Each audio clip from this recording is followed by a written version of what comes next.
I am standing on the banks of the Yellowstone River.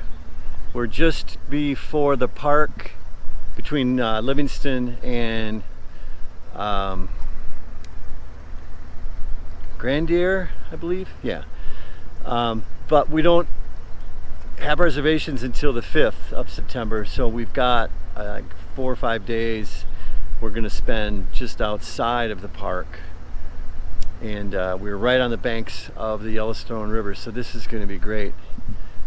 And just to give you an idea of what's around in the background, you can see the different lighting with the clouds and the sun on some of the foothills and mountains in the background.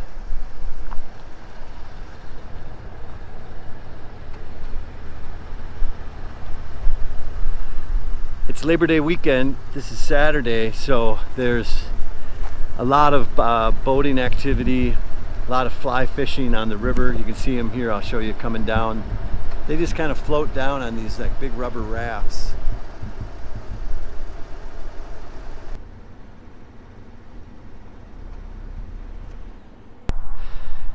Yeah, so this is awesome. We are, I think, about 10 or 11 miles north of Gallatin, which is the north entrance of Yellowstone Park. Gallatin's a little like old town right on the Yellowstone River. We were there today and checked it out. It's cool. They got a little grocery store and a bunch of restaurants and stuff. Anyway, since our reservations inside the park aren't until next Thursday, September 5th, we're camping at this little national campground called Canyon in the Paradise Valley, leading into the park. And it's awesome. It's like right on the Yellowstone River, and it's tucked into this like little valley here. I'll show you around me. And Vicky calls it the Fred Flintstone campground because there's these huge boulders. I mean, just look at the size of this boulder. It's actually bigger than Lily Bee, the camper. But I was just about to do some drone footage here in a little bit, so we'll give you an idea of the aerial aspect of it. But we're digging these like huge rocks, and then of course you look up and you get this in our backyard, and then across the campground, the Yellowstone River, which you can't see because it's down in there behind me over here. It's down in there. It flows along here. It flows really fast. In fact, there's like rapids in there. But people have been going down it all weekend. It's Labor Day weekend, so there's a lot of activity on the water and trout fishing, fly fishing, that kind of thing. And then back up over here is another mountain range. But I'll walk you down and around. These campsites are so cool. I just can't imagine how long these rocks have, been sitting here. Hundreds of thousands of years.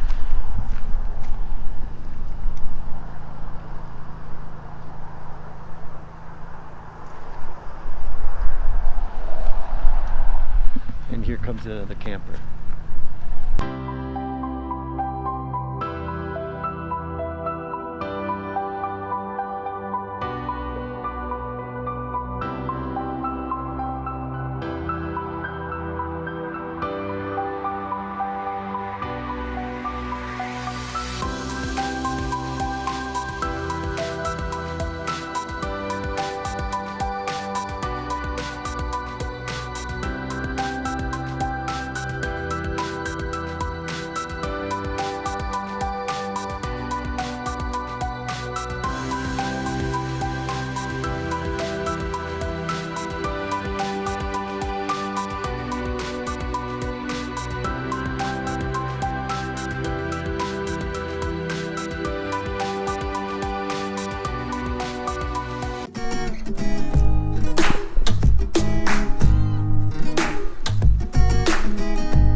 So we've hit the mother lode. We have found the much coveted huckleberries found on the Rattlesnake Trail while hiking in Missoula, Montana, because this country is huckleberry everything, and we learned that they're expensive because, look at that, they have huckleberry jam, huckleberry ice cream, huckleberry shakes, And why are huckleberry they so vodka, expensive? huckleberry everything. And they told us they're so expensive, first of all, because the bears Love them. and load up dangerous for to pick winter. them. So they're hard to find. So we're wondering when we would see bear scat, and just zoom in here, wondering if you can guess why. It's like a big giant patch of huckleberries. Huckleberry pie. The bears compete with you, and there's little thorny things that make them. No, not this one. And That one doesn't. You can't And domesticate them either, right? short growing season as well up here. So we're excited. I think I will muddle them in some 44 vodka. But also, and they're notoriously non-domesticatable. Is that a word? I don't know. But evidently, you can't replant this tree in your backyard.